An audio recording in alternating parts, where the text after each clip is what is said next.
Welcome to the Generous Benefits Podcast, where we talk about building benefits that actually help people and still make business sense.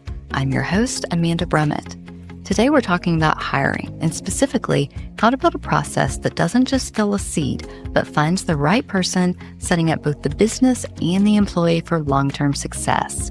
I'm joined today by Stefan Werdegar, Director of Client Solutions at TSP, a talent development expert who helps organizations cut through the noise and build better processes for attracting and selecting the right people. Let's jump in.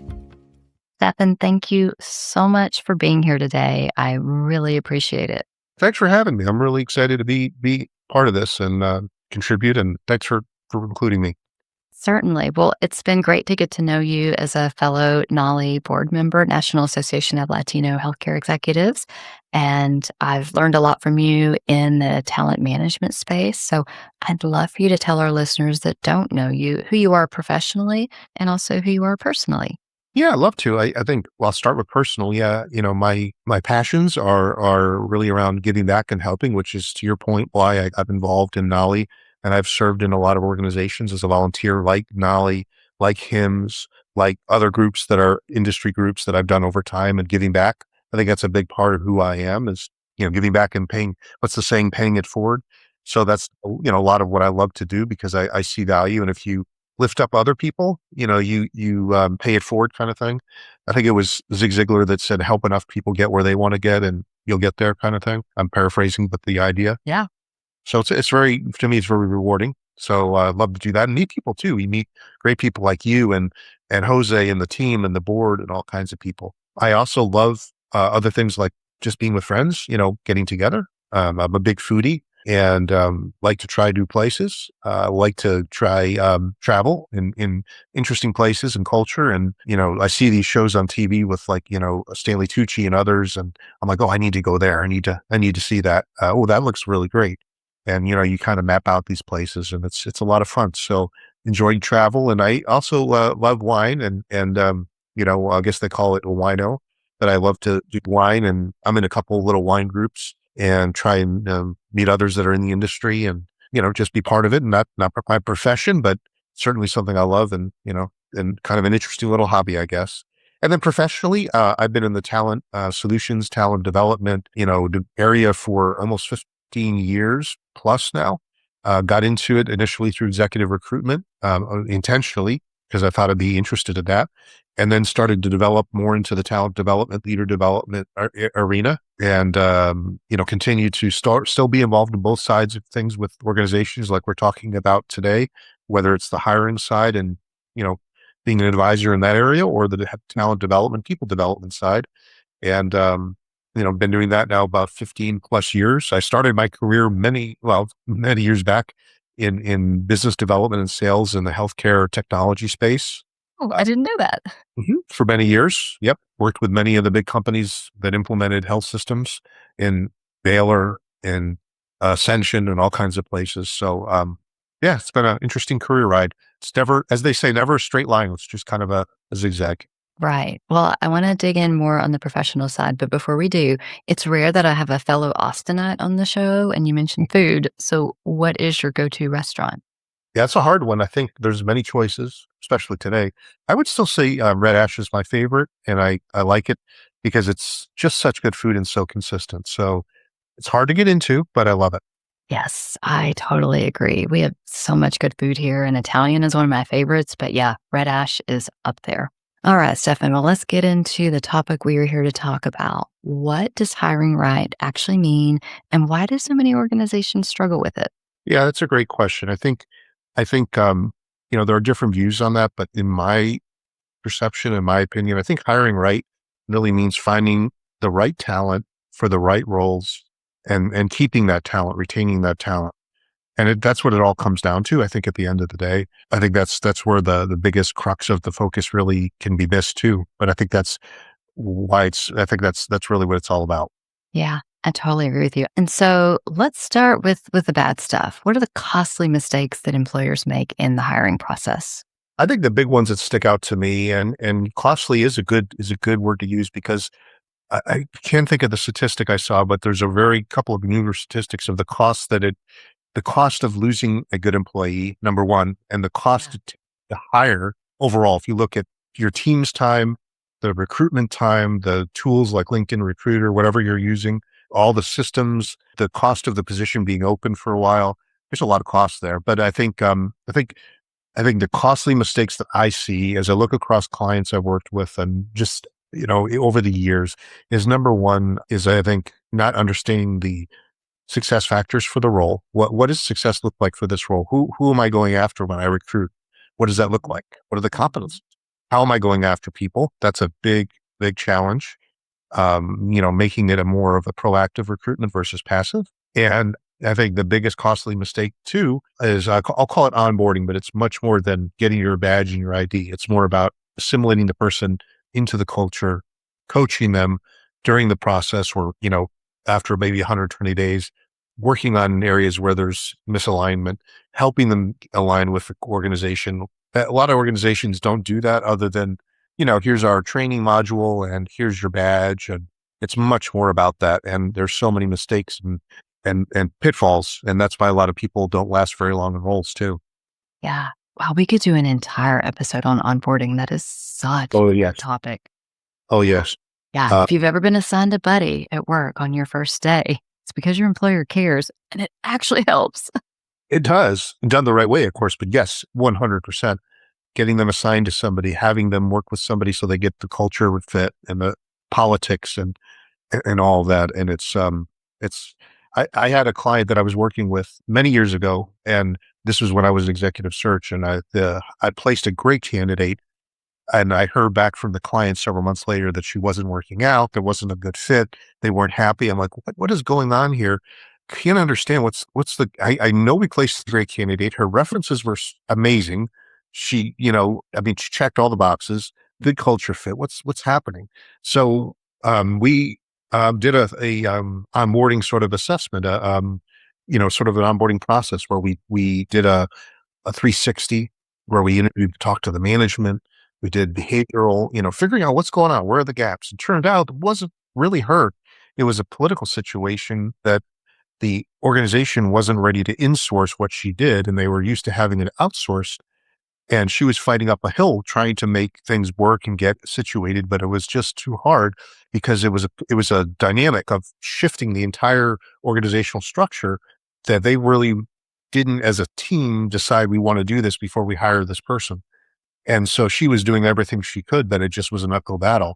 Turned out we did the 360, the value, the reassessment, all that, worked with everybody, worked out a plan, sort of a development plan with her leadership, others to sort of navigate that. And how could we kind of work through that over the next 60, 90 days? But without that, they would have never known. I mean, it's a big pitfall. Yeah. That's actually incredible because I think in a lot of organizations, they wouldn't have learned that and they would have lost a good person in the process. They wouldn't have known what the challenge was. Why did they lose this person? They wouldn't know the dynamics going on. It could be really challenging. So I think that's a good lesson for organizations to learn is just the value of doing that onboarding. Yeah, definitely. Yeah. So let's back up to the point at which we know we're ready to make a hire, or we've got a position to fill, and we've got to build a job description. I want to talk about a job description that attracts the right person and that accurately captures the job because, and you probably see a lot more employers than I do, but what I see is the job description being an afterthought. Oh, we need an X. Let's throw together a job description. So how do we bring it to the forefront? Yeah, I think there's some best practices around that too. And I think those are areas that are misses for organizations that they need to do better with to really have a good fit. And I think some of those areas are, they get too wrapped up around the skills and attributes of what they need, which is important, of course, Mhm. but it's more the things around that really drive success. Like, what does success look like in this role? How are you and I going to know I've been successful after 8 months, a year? Maybe highlight some of that in the job description. What are the priorities? What are the areas for success they want this person to do? Challenges. What kind of hurdles, being honest, what kind of hurdles is this individual going to have coming on board? What should they be aware of? Because that might be a sort of a weed out factor in a way, because people will look at that and say, boy, those are challenges I'm not sure I'm ready to take on. Or the flip side, oh, that's great. We had that same challenge where 2 positions ago, I know I can handle that and bring a lot of value. culture fit. What does the culture look like? They don't talk a lot about the culture and the dynamics there, and it's more about the skills and things. And I think being true to what they're looking for, and what I mean by that is so many organizations use the job description as a wish list. They're looking for a unicorn. They're looking for the perfect person. So they put all these things in here, 10 plus years experience here. We want this. It's wonderful, but you're creating something in a vacuum that there may not be a great candidate pool for that. And you may be looking for things that don't exist, or there's only a couple people like that. So you have to be realistic and true about the role, the position, and the market in which you can expect. Yeah, definitely. Do you find that candidates will not apply because of that wish list versus what they're probably actually really going to get? Many, many times. And I can tell you how people in transition I've talked to that say, well, I'm interested in this role, but they're looking for somebody who's done this or this. And that's true. Maybe they don't have that background, but if you just kind of push past that and say they're never going to find a unicorn, Mm. I fit most of it, but I miss these two, three things. They're not, the chances of them finding somebody that checks all those boxes is really hard. It's just not as easy to do that, especially in today's, dynamic market where you've got a limited candidate pool of top talent. It's hard to find top talent, for very unique things. So, I think they don't push past that, and I think they should. Yeah, yeah. And then you mentioned culture and culture fit. Can you give me an example of what that would look like in a job description? Yeah, culture fit in a job description would really be, I think the basics is to just describe the kind of culture of the organization. Is it more of a matrix organization? Are the people there sort of a team? There's no hierarchy. What does the day to day look like? What are dynamics look like? Just bringing out some of that in the job description can make a big difference, in helping people understand the culture, and I think that just helps a lot. Yeah, yeah. I like that a lot. And I will say, I think the important thing with that is that the stakeholders in the organization have to be on the same page and are in on the same sheet of music about what the culture is, being able to be very clear about it and being able to have that, behaviors around the culture of what that looks like and clarity around the culture. And I think a lot of organizations feel like they're there, but they probably have misalignment and they don't even realize it. Yeah, that's a really good point to just be honest about what your culture is, not what you want it to be. That's right. Yeah. That's right. And then what about, so we get past the job description, we've got candidates. What does a good interview process look like? And what does a bad one look like? Because maybe I'm just getting old, but I'm hearing people talk about going through 6 phases of interview processes and a lot of group interviewing now. And so just get us up to speed. What's normal? What's the right way? Yeah, I think that's a great point, and I think there are a lot of things that organizations consistently do wrong, and I don't mean that to sound bad, but it's just what they're doing wrong that is limiting their success. And I think one of those is exactly what you said: too many interviews and just overloading the candidates with interviews. Many times because they're not sure of what they're looking for, so they need validation from other people, and that's why you have 6 different committees, 8 different people you're meeting with.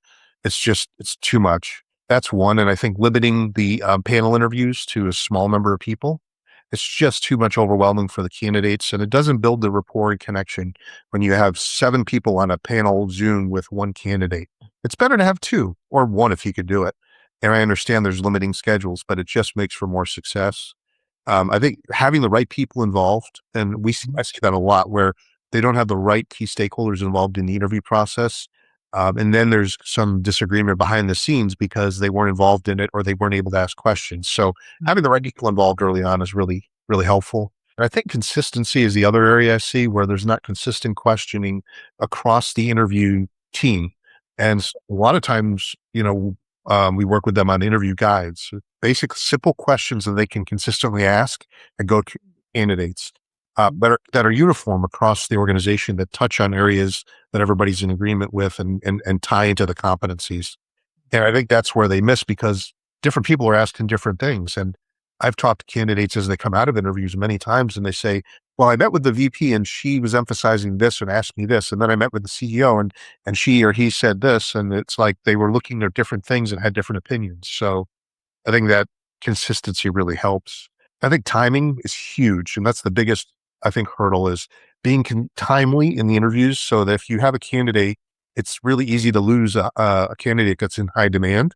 So when you have their first round interviews, get back to them right away as soon as you can about what, you know, are they moving forward? Are they not? What's the feedback? Because if you let them hang out there, he or she is going to be recruited by somebody else and you're going to lose them. And I think they take too much time to make decisions internally. And I think the other thing that's a big one is the depth of interviews. A lot of interviewers are just looking at experience and job history, the resume, which is all important, but they're not getting into the depth of really understanding the dynamics of somebody in terms of their motivations, behaviors, blind spots. How are they going to show up every day? What are some things that are going to go kind of off the rails if they get under stress? What's driving them? What are they really interested in? All those kind of things. Do you have a perfect interview question for sort of understanding that motivation, that driver? Yeah, I think one of the basic ones, and this is before you would even do any kind of, behavioral assessment that could get into some of these, which you would want to do. But just on the surface, just asking, somebody really what's driving them to look at this role? Why are you interested? What's behind that? Why are they wanting to leave where they are? But more importantly, why are they interested in this role and doing this kind of whatever this role is? Why do they get up every day and do this? What drives them? Yeah, that's a great one. And you mentioned behavioral assessments. I know there's a lot out there. Are Right. there some that are your preferred? Are there ones where if you've got a little bit more budget, this is what you want to go with? Yeah, it's a great point. There are a ton, and so many organizations use so many different ones. I think the key to look at though is you want to make sure it's a validated, predicted interview assessment that is used for selection. What I mean by that is it has to be validated and also has to be part of the there's a 5-factor system on how assessments are developed to make them validated and predictive of behavior. A lot of great ones out there, but I see time and time again companies using tools that are used for communication style and sort of communication with, with hiring, which is definitely not valid and also can be put them at risk if there's any kind of a lawsuit during hiring. So they use like Myers-Briggs and DISC, which are great tools, but they're not used for hires. So the right tool for hiring and the right assessment that, can be stand up basically in a legal situation. Some of the good ones out there, depending on the level you're hiring at, of course, you want to use the right tool. Some of the ones out there are the PI, predictive index is really good. Mhm. PXTS is phenomenal. The Hogan is great, and they have different ones, the Hogan for different levels. Uh, let's see, another one that's really good is Is it Colby? Coldplay. Yeah, that's one other one. Yep. There's another one by Gallup I see Gallup used quite a bit. The one that's used from Gallup, not the Myers. I think they own Myers now, but there's another one. But I see the main one I see used out there a lot is the PI, the Hogan. Those are the big ones all the time. Okay. Cool. Yeah, super helpful. And then when you're thinking about evaluating culture fit, how do you evaluate it, but without it becoming a bias or a barrier? Yeah, that's a challenge. I'll be honest, that's a challenge, and you got to be careful with that. And I think two things can help that. One is everybody in the organization, again, being on the same page about what the culture is and being clear on the values and the behaviors around that. And then being able to translate that into the job description, the hiring, process we just talked about. That helps remove a lot of that bias. But I think also backing it with data. So what I mean by that is if you can leverage again the tool or the assessment into the hiring process, it really makes a big difference because then you are using sort of culture that's data backed, evidence based culture that you can use as data to say this is not guesswork, it's not subjective by one person in the company or the other, and we're matching looking candidates and their results against this data to make it very scientific in a way. So it takes a lot of that bias out of it. Yeah, I appreciate that. So, if employers are looking to make one change this year to get hiring right, what would be the biggest positive impact on their hiring outcomes? I think overall, if I had to pick one, I would say that the idea that we talked about onboarding and assimilation, I think that's a missing piece in a lot of hiring at both the mid-level. When I say mid-level, could be an individual contributor, a manager, something in an analyst, whatever the role is, or it could be senior level role, but just a consistent and effective onboarding process where you use things like assessment, you have coaching. You mentioned the idea of sort of a buddy or mentor, a development plan, check-ins, engaging the manager in the process, or leader in the process. I think it's just so effective at every level, and you can do different amounts of it depending on the level. You would do probably different. You would do it differently for the senior VP than you would for a, individual contributor or a sales rep. But that assimilation I see as a big gap that causes a misfit in hire, people to leave too quickly from roles, people to not be as effective because it takes them too much time to get, aligned. It's very tough. Yeah. Yeah. And that really means a lot coming from you, that of all the things that we can do, actually better onboarding people will make the biggest outcome. That means a lot. It's I don't know if it was Jim Rohn or who said this famous word. It's the small things that, basically I'm paraphrasing, but it's the little things can make a big difference. Doing the little things every day can add up to the big results. And so for companies, the little things like having an effective onboarding program that doesn't take much effort, it can be, very small in scale, but doing it in the right way can make a huge impact on the success of their company. And guess what? When those employees leave after a short term, the word sort of gets out that it wasn't a good fit for, whatever reason. And so in a way, their brand as a company is taking a hit because somebody's leaving. There's a word on the street of why they left. We're hearing that several people have left so-and-so company, what's going on there. So it could be really helpful for their competitive advantage too. Yeah. Totally agree there. Stefan, is there anything else that you would want to make sure employers were thinking about today as they're hiring? Well, I would say the biggest thing is that it's really it should be a conversation. What I mean by that is I think employers get too rigid about things sometimes and structure. And I think it should be a dialogue between them internally, as we talked about, but also with the candidates and making it a smooth process to where it feels like it's sort of a conversation to get to know each other, especially during the interview process. And I think there's a lot of things that can help that along the way. But I just see a lot of structure in interviews that makes it too rigid and makes it difficult to adapt and to make it easy for the candidates. And I think there's a lot that can be done there. But Certainly. I think these are all great questions, and I think you hit on some of the big gaps that are out there today. Well, thank you so much for your time and sharing all of your wisdom with us. And hopefully it helps people make better hiring decisions. I hope so. I hope so, and I hope that some of these nuggets are helpful as they kind of work their path of recruiting and retaining talent. Well, Stefan, if people love what they've heard today and are wanting to connect with you or have questions, what's the best way to reach out to you? If you want to connect, I would love to talk further. Reach out to me on LinkedIn. Just send me a message, or you can email me at Stefan Stefan Werdegar, my last name Werdegar at tsptalent.com. That's tsptalent.com, or on LinkedIn, and love to connect with you. That was Stefan Werdegar. He reminded us that hiring right is about having a clear process, asking the right questions, and being honest about what the role and your culture actually require. This is the Generous Benefits Podcast, where we keep it practical, personal, and people first. Thanks for listening.